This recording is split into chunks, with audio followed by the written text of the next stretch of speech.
Ասում են, կյանքը նման է բումերանգի։ Այն ամենը, ինչ արձակում ես աշխարհ, վաղ թե ուշ վերադառնում է քեզ։ Ես երբեք չէի հավատում այդ խոսքերին, մինչև որ սեփական մաշկիս վրա չզգացի դրանց դառն ու միաժամանակ զարմանալի ճշմարտացիությունը։ Իմ պատմությունը սկսվեց 12 տարի առաջ, երբ ես միամիտ ու սիրահարված մի աղջիկ հարս գնացի Արամենց տուն։ Ինձ թվում էր, թե աշխարհի ամենաերջանիկ մարդն եմ։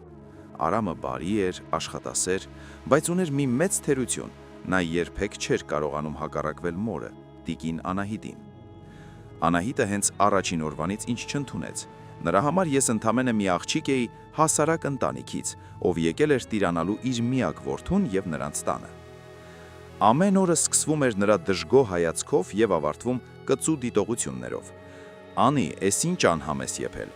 Անի, էս շորերը լավ չես արթուկել։ Անի, դու մեր ընտանիքին վայել չես։ Ես լռում էի, հանդուրժում էի հանուն Արամի, հանուն մեր ապագայի, բայց ամեն ինչ փլվեց մի ցուրտ նոյեմբերյան երեկո։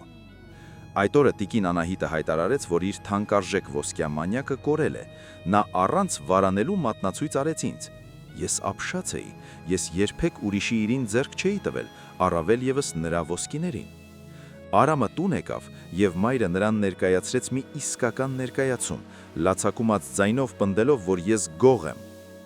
Արամը նայում էր ինձ շփոթված, իսկ ես սպասում էի, որ նա կպաշտպանի ինձ, բայց նա միայն գլուխը կախեց ու ասաց.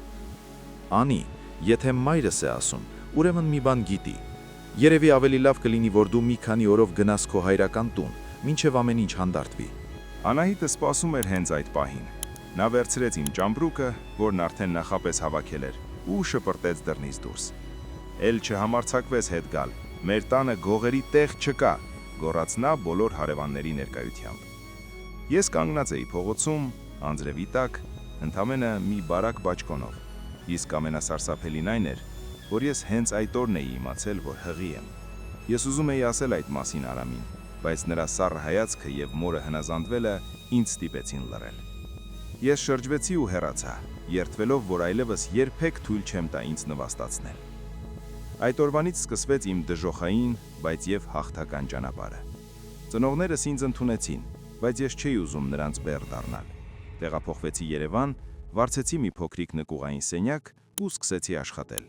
Աշխատում էի 3 տեղ։ Առավոտյան հատակ էի լվանում, ցերեկը մատուցողուհի, երեկոյան կարուձև էի անում։ Ծնվեց որդիս, Գևորգը։ Նա իմ ուժն էր, իմ միակ մոտիվացիան։ 10 տարի ես չեմ քնել ավելին, քան 4 ժամ։ 10 տարի ես կառուցել եմ իմ կյանքը քար առ քար։ Այսօր ես ունեմ սեփական կարի արտադրամասս եւ հագուստի խանութների ցանց։ Ես ապրում եմ քաղաքի լավագույն թաղամասերից մեկում, իմ մեծ ու լուսավոր տանը։ Գևորգը մեծացել է։ Նա խելացի ու բարի տղա է, ով նույնիսկ չգիտի իր հոր կամ տատիկի գոյության մասին։ Ես նրանց ջնջել էի իմ կյանքից, կամ գոնե այդպես էի կարծում։ Մի օր, երբ տանը պատրաստվում էինք Գևորգի ծննդյան տասնամյակին, դրան զանգը հնչեց։ Կարծում էի պատվիրված տորտն են բերել։ Բացեցի դուռը ու քարացա։ Դրան շեմին կանգնած էր մի ծեր, հյուծված, ցնցոտիների մեջ կորած կին։ Նրա դեմքը պատված էր խորը կնճիռներով, իսկ աչքերում այնքան ցավ կար, որ սկզբում չճանաչեցի նրան, բայց երբ նա խոսեց, ձայնը դողդոջուն էր, բայց ծանոթ։ «Անի, աղջիկս»։ Դա տիկին Անահիտն էր։ Ես չէի կարողանում հավատալ աչքերիս։ Ուր էր գորել այն հպարտ գոռոզ կինը, ով ինձ տնից վռնդել էր։ Նա հանկարծ ծնկի իջավ իմ դռան շեմին, հենց այն սալիկների վրա, որոնք ես այդքան խնամքով ընտրել էի իմ շքեղ տան համար։ Նա սկսեց հեկեկալ, բռնելով իմ շորի փեշերից։ «Ներիր ինձ, Անի, եթե կարող ես, Աստված ինձ պատժեց։ Արամը վթարի ենթարկվեց 5 տարի առաջ։ Նա այլևս չկա։